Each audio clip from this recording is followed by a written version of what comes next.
आप खुद ही दिमाग लगाइए, पूरी दुनिया का विनाश करने वाले भगवान शंकर को कोई कैसे किसी चीज में कैद करके रख सकता है? वो अगर चाहे तो चुटकियों में ब्रह्मांड को हिला दे। ऐसे में भला भगवान शिव को कैद करके रखे जाने वाली बात किसी छोटे बच्चे की बचकानी हरकत से कम नहीं। हेलो एवरीवन, स्वागत है आपका मेरे यूट्यूब चैनल पर। आज हम जिस वीडियो पर रिएक्शन करने जा रहे हैं उस वीडियो का टाइटल है हिंदू क्यों नहीं जा सकते मक्का मदीना। इसके पीछे की वजह या रहस्य क्या है, आज इस वीडियो से पता चल जाएगा आप सबको। ये वीडियो बहुत ही इंटरेस्टिंग होने वाला है, तो चलिए इस वीडियो को देखते हैं। अगर चैनल पर नए हैं तो चैनल को सब्सक्राइब जरूर करें, नोटिफिकेशन बेल को प्रेस करें ताकि आने वाली वीडियो का नोटिफिकेशन आपको मिलता रहे।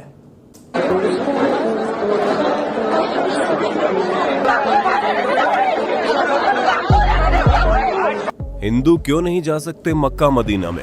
दोस्तों, खबर आए दिन हमें सुनने को मिलती है कि मक्का मदीना जैसे पवित्र जगह पर भगवान शंकर को कैद करके रखा गया है। अब इस खबर को सुनकर लोगों के मन में सवाल उठता है, क्या वाकई में ऐसा है? और अगर ऐसा नहीं है तो फिर क्यों यहाँ पर मुसलमानों की लंबी चौड़ी भीड़ देखने को मिलती है?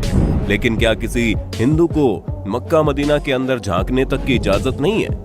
क्यों कोई हिंदू मक्का मदीना में प्रवेश नहीं कर सकता? दोस्तों, ये कुछ सवाल हैं जिन्होंने कभी ना कभी आपके दिमाग के साथ भी खेला होगा, पर चिंता मत करो, आज हम आपको इन सभी सवालों के जवाब तो देंगे ही, उसके साथ साथ ये भी बताएंगे मक्का मदीना और भगवान शंकर के बीच का आखिर कनेक्शन क्या है और क्यों ये बात बार बार आती है। दोस्तों, सच सच बताना, अगर आप सोशल मीडिया चलाते हैं तो आपने भी इस खबर के बारे में सुना होगा कि मुसलमान जिस काबा को अपनी सबसे पवित्र जगह मानते हैं उसके अंदर शिवलिंग मौजूद है। और तो और मुसलमान जिस जगह पर शैतान को पत्थर मारते हैं वो जगह कुछ और नहीं बल्कि भगवान शिव है, जिन्हें सऊदी के लोगों ने कैद करके रखा है, वो भी कई सालों से। और उन्हें लगता है कि अगर कोई भी हिंदू वहां जाकर उन पर पानी डालेगा तो वो आजाद हो जाएंगे, और इसीलिए किसी भी हिंदू को मक्का मदीना के अंदर नहीं जाने दिया जाता। दोस्तों, दिमाग को हिला देने वाली बात है ये, लेकिन इस बात में कितनी सच्चाई है ये तो आपको हमारी वीडियो में पता चलेगा ही। उससे पहले हमारा ये जानना जरूरी है कि इस मक्का मदीना में भगवान शिव को कैद करके रखने की बात की जाती है तो आखिर वो क्यों है और क्यों हर मुस्लिम उसे जन्नत की तरफ पूजता है। दोस्तों, मक्का मदीना सऊदी में मौजूद है और ये एक पूरी तरह से इस्लामिक देश है, जहां पहली बात तो किसी हिंदू को जल्दी से एंट्री नहीं मिलती, और अगर कोई हिंदू वहां चला भी जाए तो उसे सऊदी अरेबिया में दफनाने तक की जगह नहीं दी जाती।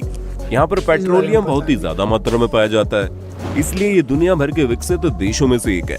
सऊदी अरब की राजधानी रियाद है और यहाँ की करेंसी रियाल है, लेकिन यहाँ की राजधानी से भी ज्यादा प्रसिद्ध यहाँ के दो शहर हैं, एक है मक्का और दूसरा है मदीना। ये दोनों ही शहर केवल सऊदी अरब में रहने वाले मुस्लिमों के लिए ही नहीं बल्कि दुनिया भर में रहने वाले मुसलमानों के लिए बहुत ज्यादा अहम है।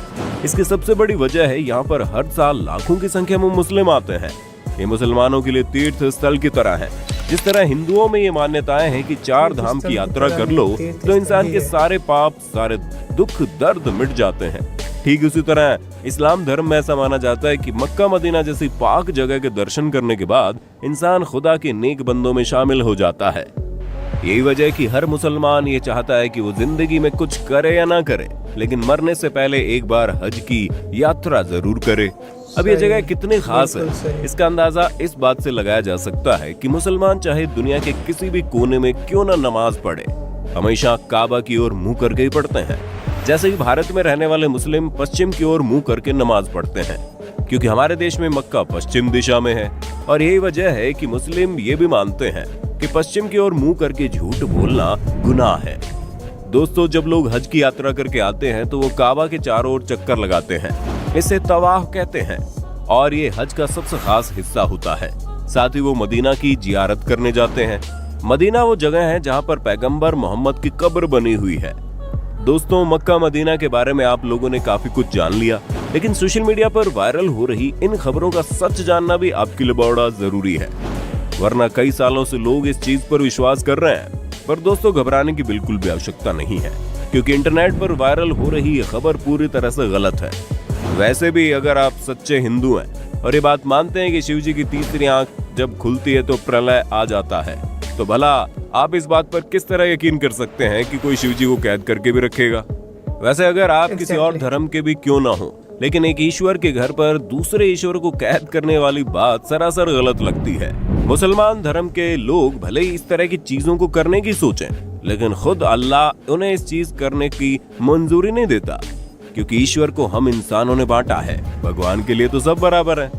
ऊपर से ये कहा जाता है कि मक्का मदीना में साधारण मनुष्यों ने शिवजी को कैद किया है। मतलब ये तो वही बात होगी, लोगों ने ये कह दिया कि धरती गोल नहीं बल्कि चौकोर है। तो क्या आप मान जाएंगे और ये सोचने लगेंगे कि अगर उसने कहा है तो ऐसा जरूर होगा? आप खुद ही दिमाग लगाइए, पूरी दुनिया का विनाश करने वाले भगवान शंकर को कोई कैसे किसी चीज में कैद करके रख सकता है? वो अगर चाहे तो चुटकियों में ब्रह्मांड को हिला दे। ऐसे में भला भगवान शिव को कैद करके रखे जाने वाली बात किसी छोटे बच्चे की बचकानी हरकत से कम नहीं है। अब कई लोग इस बात को तो नहीं मानते कि वहां पर शिव जी को कैद करके रखा गया, लेकिन ये जरूर मानते हैं कि मक्का मदीना में शिवलिंग है, तो हम इस पर भी पुष्टि कर दें ऐसा कुछ भी नहीं है।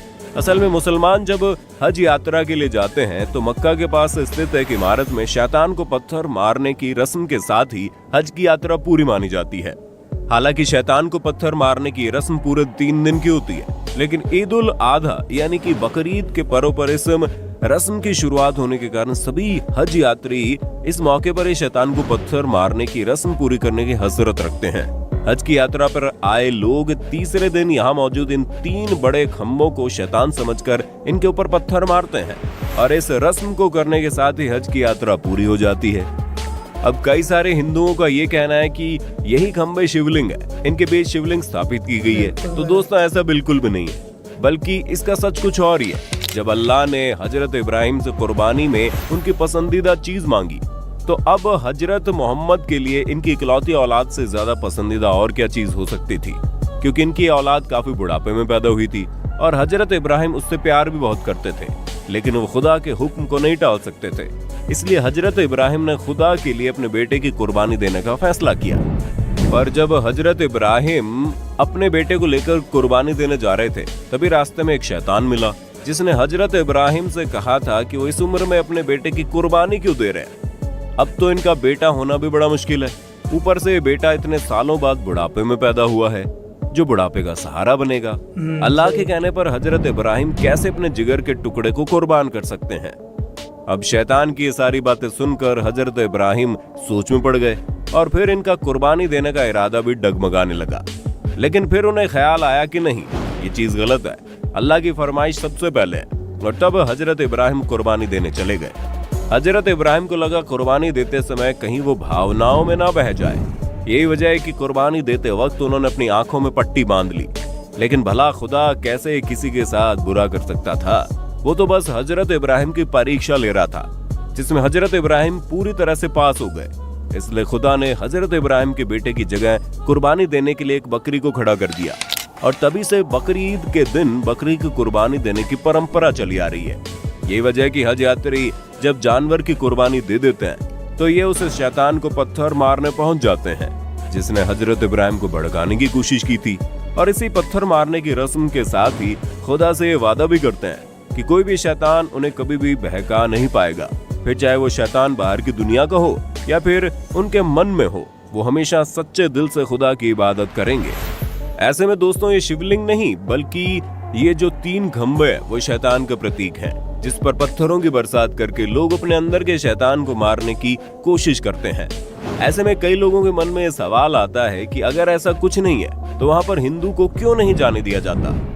दोस्तों यहाँ पर सबसे पहली बात तो यह है कि सिर्फ हिंदुओं को ही नहीं, बल्कि किसी भी गैर मुस्लिम धर्म, फिर चाहे वो हिंदू हो, सिख हो, ईसाई हो या फिर बुद्ध धर्म ही क्यों ना हो, अगर वो मुसलमान नहीं है तो उसे काबा के अंदर नहीं जाने दिया जाएगा।